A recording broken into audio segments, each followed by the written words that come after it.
Bismillahirrahmanirrahim. Today in the morning, you were taught about myopia, and the group which came to me, I gave them certain assignments about different aspects of the myopia, and I will call them. They will come by turn, and they will tell you what they have learned today in the morning. सबसे पहले हाथ खड़ा करें जिन जिन की presentation है आपकी क्या थी first of all the one who was with emmetropia please come need और नहीं आपने इनको समझाना है मैं ये बात कर रहा हूँ कि इट इज आपका जो फॉर्मल लेक्चर है वो सुबह हो चुका है this is after lecture discussion and it is interactive session ठीक है तो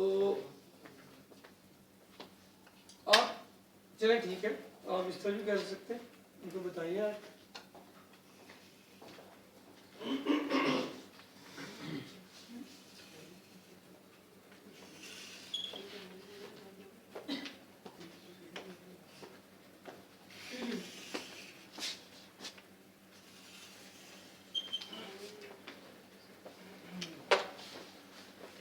इधर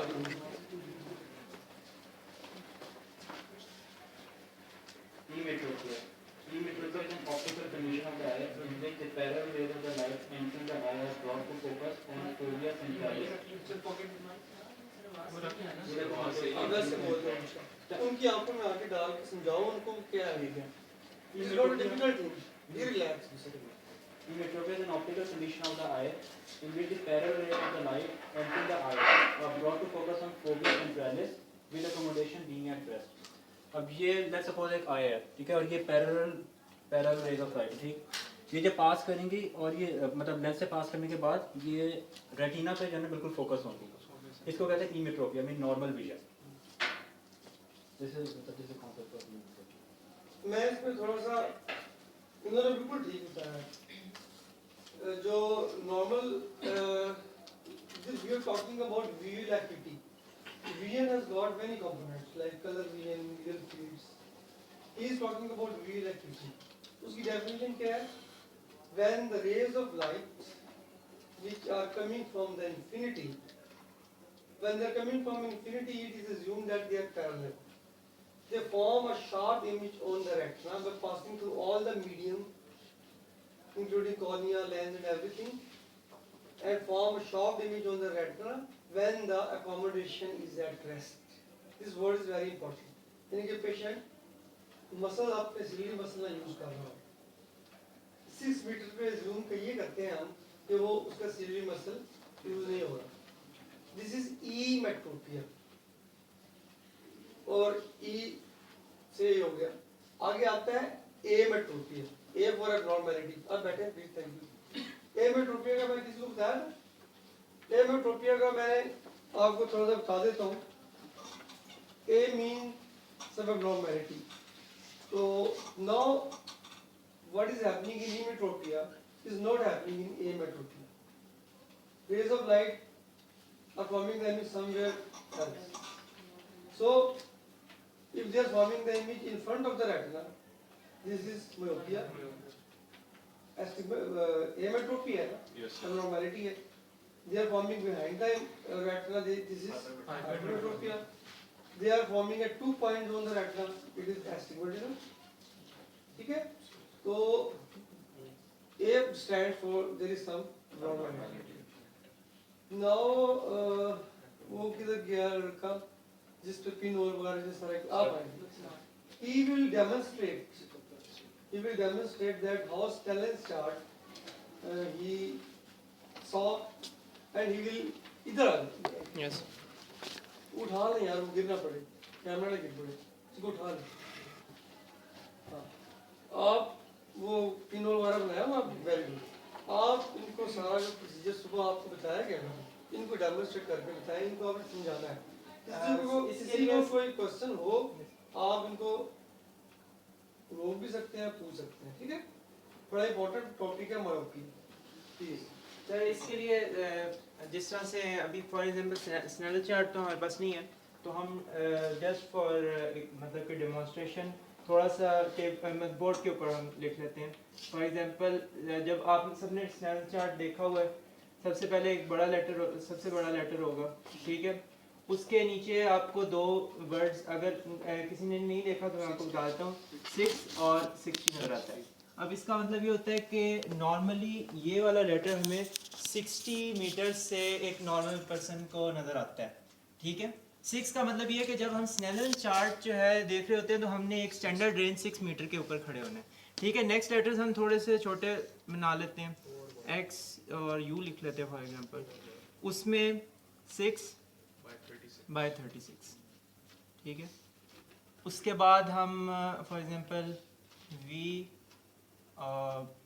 A S, चलो ठीक है, उनको समझ आ गई है, मतलब ये got the concept of Snellen chart आप सबने देखा भी होगा, ठीक है। Now start demonstrating. हाँ, अब फॉर एग्जांपल एक लड़का यहाँ पर खड़ा हो जाए, आप मेरा ख्याल हम खुद करें क्योंकि आपने किया ना, ठीक है, तो it will be easier for you too. For example एक स्टैंडर्ड रेंज अगर रखते हैं, जस्ट अज्यूम कि ये 6 नहीं, आप 6 मीटर पर चले जाएं, ठीक है, 6 मीटर, ठीक है। yes this line is 6 meters, We assume that this line is 6 meter, we are not assuming this is actually 6 meters, ठीक है, ओके 6 मीटर, 6 मीटर्स। अब नॉर्मली जब जब हम स्नेल चार्ट देखेंगे, ठीक है ना, मैं एक आंख पे हम ये एक आंख पे हम कोई हाथ रख लें या कार्ड रख लें तो वो बेहतर होता है, ठीक है। कार्ड रख लेंगे और अब मैं ये देखूंगा कि मुझे सबसे जो कैपिटल लेटर है वो नज़र आ रहा है या नहीं आ रहा। अब मुझे इससे एक आंख से मुझे सिर्फ एक लेटर ऊपर वाला टी नज़र आ रहा है, ठीक है। तो इसका क्या मतलब हुआ कि मुझे जितना नॉर्मली 60 मीटर से एक नॉर्मल पर्सन को नज़र आता है, मुझे वो 6 मीटर से नज़र आ रहा है, तो ये क्या होगा, ये 6 by 60 होगा, ठीक है। अब पिन होल टेस्ट के लिए यहाँ पर थोड़ा सा रुकिए, ये बहुत इंपॉर्टेंट बात इन्होंने बताई है कि जो नॉर्मल पर्सन को 60 मीटर से नज़र आना चाहिए वो इनको सिर्फ 6 मीटर से नज़र आ रहा है। It is a comparative test, इसका मतलब है कि वीएन इज़ ग्रॉसली रिड्यूस्ड, समझ आई बात। इसी तरह 6 by 36, 6 by 24, 6 by 18, 6 by so and 6 by 6 is a normal, ठीक है ना। तो अब हमने डिफ्रेंशिएट करना है कि ये जो लॉस ऑफ वीएन है, it is because of some refractive error which is not a disease, it is a physiological process at a certain point, beyond that it can be pathological, or it is because of some disease, ठीक है। now there is a test which he will demonstrate, उधर ही खड़े होके sir सामने आ जाओ, नहीं आप 6 metre से ही आप वो वाला टेस्ट बताएं। एक पिन होल अभी आप you saw without glasses ना, now take off your glasses again and now perform this test and tell them the principle। थोड़ा प्रोसीजर बता दो। हाँ बिल्कुल बताएं। सबसे हमने एक सिंपल पेपर आपने लिया और उसके अंदर आपने बॉल पॉइंट से एक मतलब कि स्मॉल होल करते, ठीक है, तो वो एक पिन होल बन जाएगा। अब पहले मैंने सिंपल नॉर्मली एक कार्ड रख के देखा था तो मुझे सिर्फ ऊपर वाला टी लेटर नजर आया था, दैट मेंट 6 by 60। अब मैं पिन होल से वही दोबारा उसी तरह से एक साइड पर कोई कार्ड रख लूंगा, ठीक है। अभी कार्ड तो मैं हाथ रख लेता हूँ, उंगलियां नहीं रखें, हथेली रखें ताकि उंगलियों के दरमियान से नजर आए, ठीक है। Very good. दूसरी साइड से मैं पिन होल अब इसमें से मैं देखूंगा, ठीक है। तो अब जब मैं इसमें से देख रहा हूँ तो मुझे टी के साथ इससे नीचे वाली लाइन एक्स और यू भी नजर आ रहा है और उससे नीचे वाली लाइन के भी कुछ लेटर्स नजर आ रहे हैं, बी और एस। तो इस तरह से इससे ये पता लगा कि ठीक पढ़ा है इन्होंने। जब पिन होल से देखा तो विजुअल एक्टिविटी जो है वो इम्प्रूव हुई है।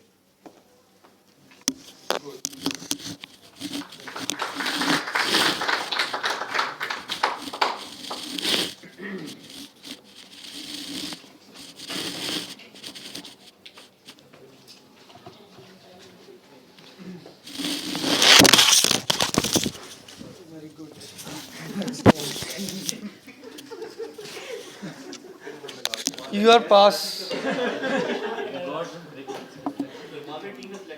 Ophthalmology में तुम फेल होते. Okay. He has done a great job, especially in the end. और इनमें मैं जो explain किया है, मेरा ख्याल वो भी सबको समझ आ गया. मैं इसमें एक आध बात ऐड करूँगा. हाँ, देखें, ये टेस्ट करते हैं to differentiate, ये याद रखें. मैं प्रिंसिपल भी बताऊँगा, लेकिन इसका मकसद क्या करने का? To differentiate between the loss of vision because of physiological or refractive errors or some pathological disease. अगर पिनहोल से नजर इम्प्रूव हो जाती है तो फिर इसका मतलब है कि ये रिफ्रैक्टिव एरर है. तो नेक्स्ट स्टेप हमारा क्या होगा? We will measure the refractive error. Measurement के दो तरीके हैं. एक रेटिनोस्कोपी है. कल आप लोग आएंगे ओपीडी में, आपको दिखाएंगे. आज कुछ लोगों को मैंने ऑटो रिफ्रैक्टोमीटर दिखाया है, जिसको बच्चे रखते हैं, वो ऑटोमेटिक रीडिंग दे देता है. पिनहोल को नहीं प्रिस्क्राइब कर सकते ना उसको. अगर कर दें फॉर एग्जांपल, नजर तो उसको ठीक आएगा, लेकिन साइडों से कुछ नजर नहीं आएगा.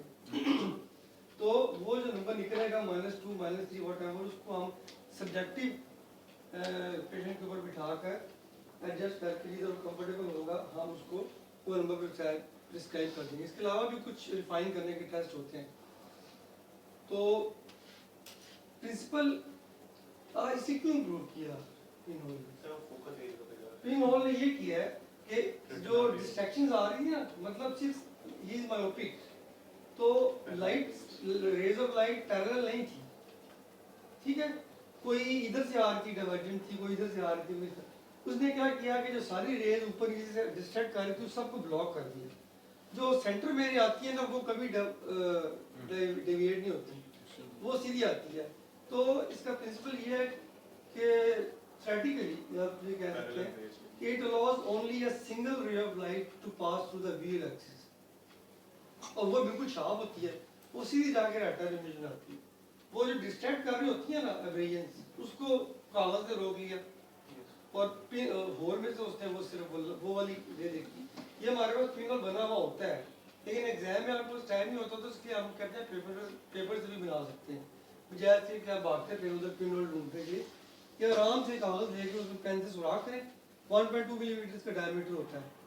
Not need to measure that, but just an idea. Next क्या था टॉपिक इसका? हाँ, यस. अभी या अगर आप यहाँ पे मायोपिया पे जा रहे हैं ना, तो मायोपिया पे हम चलते हैं, ये हम एंड पे करेंगे. इसके बाद अब आप मायोपिया की क्लासिफिकेशन किसके पास थी? टाइप्स ऑफ मायोपिया क्लासिफिकेशन वो स्टूडेंट नहीं आया. चलिए मैं आपको थोड़ा सा बता देता हूँ. Myopia is divided into 3 main types. One is axial myopia, in which the axial length of the eye is increased. Normally it is 24 millimeter almost. अगर वो थोड़ी सी ज़्यादा होती है अब तो रेज ऑफ लाइट जो होती है ज़्यादा आगे फोकस करेंगे. Axial myopia. Number 2 curvatural myopia. Curvatural cornea का कर्वेचर नॉर्मली इस तरह होता है, वो अगर ज़्यादा स्टीप है तो it will cause more refraction. It is called curvatural myopia. Cornea के पीछे एंटीरियर चैम्बर के बाद लेंस पड़ा होता है. लेंस के अंदर कैटरैक्टस चेंजेस आ जाए, यानी कि कैल्सिफिकेशन हो जाए, उसका रिफ्रैक्टिव इंडेक्स बढ़ जाता है. रिफ्रैक्टिव इंडेक्स आप लोगों ने फिजिक्स में पढ़ा हुआ है. जब हाँ रेशियो जो फ्रिक्शन बढ़ जाएगी, तो नॉर्मली लेंस का रिफ्रैक्टिव इंडेक्स होता है 1.4. जब रिफ्रैक्टिव इंडेक्स बढ़ जाता है तो वो और ज़्यादा लाइट को रिफ्लेक्ट करेगा, तो वो भी मायोपिया करेगा. It is called index myopia. लेकिन वो ओल्ड पेशेंट में होता है जिनमें कैटरैक्ट डेवलप हो रहा होता है. ठीक है, यंग लोगों में आमतौर पे मोस्ट कॉमन, आप जितने बैठे हैं ना, आप में एक्सियल है मोस्ट कॉमन. ठीक है, कर्वेचरल भी होता है लेकिन इतना कॉमन नहीं है. अच्छा, इसके बाद टाइप्स क्लासिफिकेशन के बाद ट्रीटमेंट ऑप्शन थी. वो किसकी थी? आज आपके साथ तो बैठ जाते हैं. अच्छा, इसमें हमारे पास ट्रीटमेंट ऑप्शन है. Treatment options of myopia normally जिसमें आगे हम यहाँ नजर भी आओ. ट्रीटमेंट ऑप्शन नॉर्मली 3 टाइप्स हैं. एक आपके पास ग्लासेस हैं जो आपने नॉर्मली स्कूल में यूज़ की हुई हैं. उसके बाद ट्रीटमेंट ऑप्शंस के बाद उसमें आए थे कॉन्टैक्ट लेंसेज के बाद आपको ट्रीटमेंट ऑप्शन आते हैं सर्जिकल प्रोसीजर्स।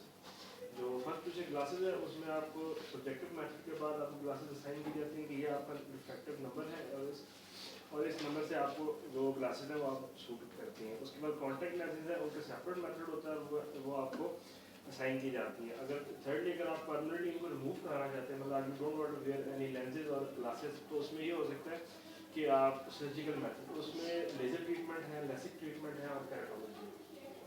ठीक उसमें कैराटोलॉजी तो उसमें ये होता है कि जो कॉर्निया है उसके ओल्ड टेक्निक है और कॉर्निया के सेंटर को छोड़ के उसकी पेरिफेरी को उसको कट्स देते हैं। आपने अभी तक जितना बता दिया है मोर देन इनफ। मतलब तीन ऑप्शंस हैं ट्रीटमेंट के। Number 1 glasses and the best one. Yes number 2 contact lenses, उसमें भी कनकेव की तरह करते हैं। फर्क सिर्फ ये है कि ग्लासेस जो है इन्होंने अगर आप पहनते हैं तो it is almost 15 millimetre in front of the apex of the cornea. इसको बोलते हैं बैक वर्टेक्स डिस्टेंस। ठीक है, ये ऑप्टिशियन की एक लाइन है। जब आप कॉन्टैक्ट लेंस लगाएंगे तो ये डिस्टेंस आपको उसमें निकालना है, तो वो ऑप्टिशियन डिस्पेंस करके अगर -2 का आपको लगा हुआ है ग्लासेस तो कॉन्टैक्ट लेंस में नंबर चेंज हो जाएगा। दूसरी ऑप्शन कॉन्टैक्ट लेंस, ठीक है, वो भी थोड़ी सी इमेजी में आंख में लगती है, फॉरवर्डिंग करते हो सकता है। And third one is refractive surgery. ठीक है, रिफ्रैक्टिव सर्जरी वो फेप्टोलैसिक एग्जामर लेजर इतना आपको पता होना चाहिए। ठीक है, थैंक यू। और नहीं अच्छा और इसके बाद क्या टॉपिक था?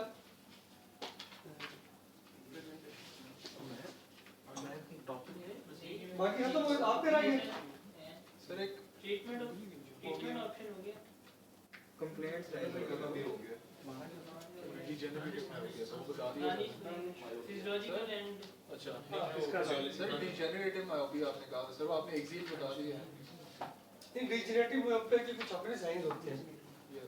साइंस सर उसके ये पढ़ा मायोपिक चेंजेस हैं सर, वो फॉस्टर फ्यूक्स इधर आके बता सकते, रिएक्शन सर पढ़ा हुआ है सही तरह। सही तरह सर नहीं सर। आप सिर्फ आके इधर ये बता दें कि फिजियोलॉजिकल मैं बता देता हूं सर, ये फर्क क्या है, ज्यादा कंफ्यूज नहीं करना। Degenerative myopia is one of the types of myopia. इसमें इट इज सबसे पहले ये प्रोग्रेसिव डिजीज है और स्ट्रांगली हेरिडिटरी है। तो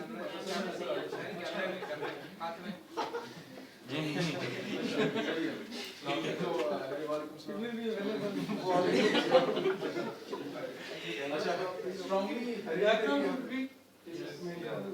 हेरिडिटी बहुत स्ट्रॉन्ग उसका इफेक्ट है, हेरिडिटरी स्ट्रॉन्ग है। उसके बाद प्रोग्रेसिव डिजीज है, स्टार्ट होती है 15 to 20 इयर्स के ऑफ एज में, 5 to 10 years sorry 5 to 10 years of age में होती है और अप टू जब अर्ली एडल्ट लाइफ तक पहुंचते हैं तो अप टू 5 to 10 डायोप्टर्स का जो 15 to 20 डायोप्टर्स अगर 15 to 20 डायोप्टर्स का जो है मायोपिया हो गया होता है।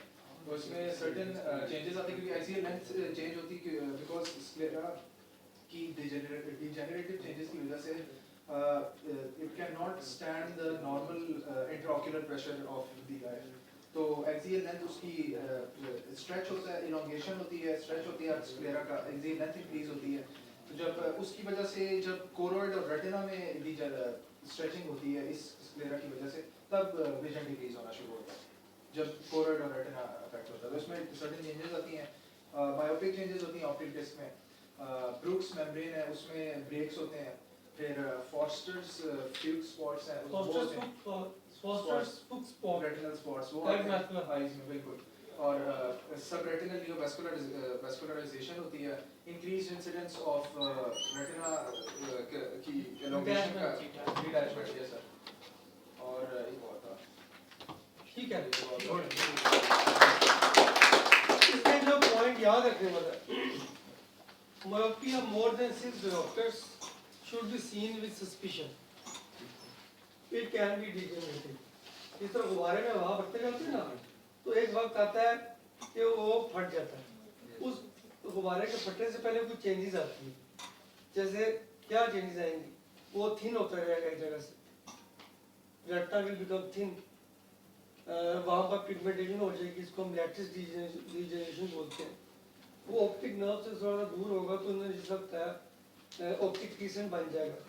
टेम्पोरल क्रिसेंट आपको रेटिना और क्लोराइड जब पीछे जाएंगे तो पीछे से स्क्लेरा नजर आना शुरू हो जाएगा, साइड पे जाएंगे तो पोस्टर स्पॉट एक थ्रोम्बोसिस होता है, ब्लीडिंग हो जाती है। इसी तरह ब्रूक्स मेम्ब्रेन में ब्रेक्स हो जाती हैं, ठीक है। तो ये हम डिटेल में पढ़ेंगे जब पैथोलॉजिकल मायोपिया आएगा, लेकिन ये अभी चूंकि मायोपिया पढ़ रहे थे तो I wanted just to touch कि यू शुड नो कि that it has got a pathological aspect also. तो अभी आज का जो मायोपिया का टॉपिक है वो मेरे ख्याल में काफ़ी अच्छी तरह से, वो तो खैर अच्छी तरह तो कभी भी नहीं होता, किसी हद तक हमने इसको कवर किया है। अभी आएंगे हमारे उमैर साहब, अब ये जनरल सी डिस्कशन करेंगे और ये हमें बताएंगे कि चूंकि आज आपका पहला दिन है ना आई में, ये आपको बताएंगे पेशेंट आता है आपके पास आई डिपार्टमेंट में ओपीडी में, तो कौन कौन सी पॉसिबल कंप्लेंट्स के साथ वो आ सकता है। आए मैं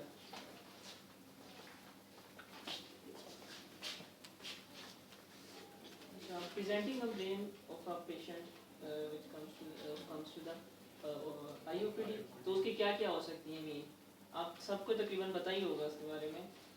मेन प्रॉब्लम जिस वजह से वो आएगा वो यही होगी कि नज़र नहीं आता मेनली, वो ब्लाइंड है या कुछ भी है, तो बाद में कैटेगरी की किस में जाता है वो, उससे नज़दीक वाले चीज़ें नज़र नहीं आती, जब हिस्ट्री ले रहे हैं ना नज़र नहीं आती पेशेंट की जुबान से, नंबर वन पेशेंट की अगर ये नजर नहीं आता या कम आता है, that's it, this is one of the possible presenting complaints, ठीक है।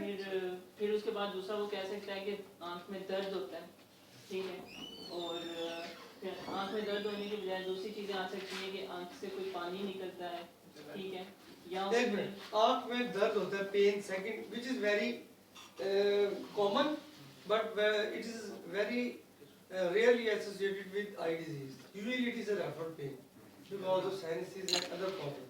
Okay? But very commonly patients present to us with pain in the eye, but the cause is not in the eye. Getting my point? वो कोई Number 3, आराम से बताएं। कोई complain कर सकता है कि पानी बहता है आंखों से, Watering, Watering। discharge. ठीक है जी?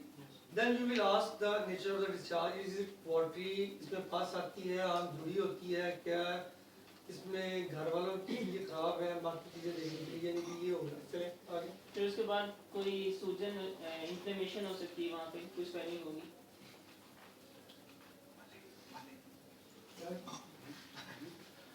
कोई स्वेलिंग हो सकती है, उस कंप्लेन से आ सकता है स्वेलिंग वेयर आई में, ऊपर वाली जगह पे या फिर आईलिड्स के नीचे वाली ना पे है, आईलिड्स के ऊपर स्वेलिंग हो सकती है, on the margin, away from the margin, peri orbit area में स्वेलिंग हो सकती है।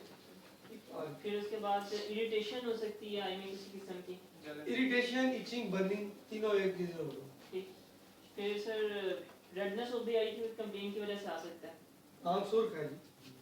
फिर पेनफुल रेड आई भी हो सकती है, पेनलेस रेड आई भी हो सकती है। इसकी हम कॉजेस बाद में डिस्कस करेंगे। पेनफुल की क्या होती है, पेनलेस की क्या होती है। फ्लैशेस ऑफ लाइट की वजह से भी हो सकता है। One of the presentation can be flashes of light. Patient कहता है जी कि मैं बैठता हूँ तो मुझे ऐसे लगता है जैसे बिजली चमक रही है। It is a sign, is very grave sign and it is a sign of some retinal tear और रेटिनल ब्रेक जो पीछे से रेटिना स्टिमुलेट कर रहा है। It can be the presentable brain. और डबल विजन की वजह से सर आ सकता है। डबल विजन, डिप्लोपिया, दो नजर आ रहे हैं, इम्बैलेंस ऑफ मतलब मसल हो गया, इसको स्क्विंट हो गया, डिस्टर्ब विजन और स्क्विंट भी हो सकता है, और भी रीजंस हो सकते हैं, कॉमन स्क्विंट हो सकता है। ठीक है, हम प्रेजेंटिंग कंप्लेंट्स डिस्कस कर रहे हैं। डिस्टॉर्टेड इमेजेस नजर आ रहे हैं। डिस्टॉर्टेड इमेजेस आप डिग्रीज मीन में फिलहाल रखें। आप मेरा ख्याल है मेटामॉर्फोसिया कहना चाह रहे हैं। जी सर। मेटामॉर्फोसिया जो होता है ना वो मैकुलर डिजीजेस में आता है, वो जरा बाद में डिस्कस करेंगे। ये डिग्रीज मीन में ये भी रखें। नेक्स्ट चलें, और सर वरना भी हमको ये याद नहीं रहेंगी सारी बातें। Deviation of I, deviation cross वो भी स्क्विंट है। डबल विजन देखिए डिप्लोपिया में हो सकता है कि डेविएशन ना भी हो, आगे स्टेट हो, still he is experiencing diplopia and eyes are deviated and he is experiencing diplopia, so you have to evaluate accordingly. फिर से कोई भी चीज अगर उसकी आंख में आके लगी है, लेट्स गो Trauma. कोई ट्रॉमा वगैरह, Trauma can be of three types in eye.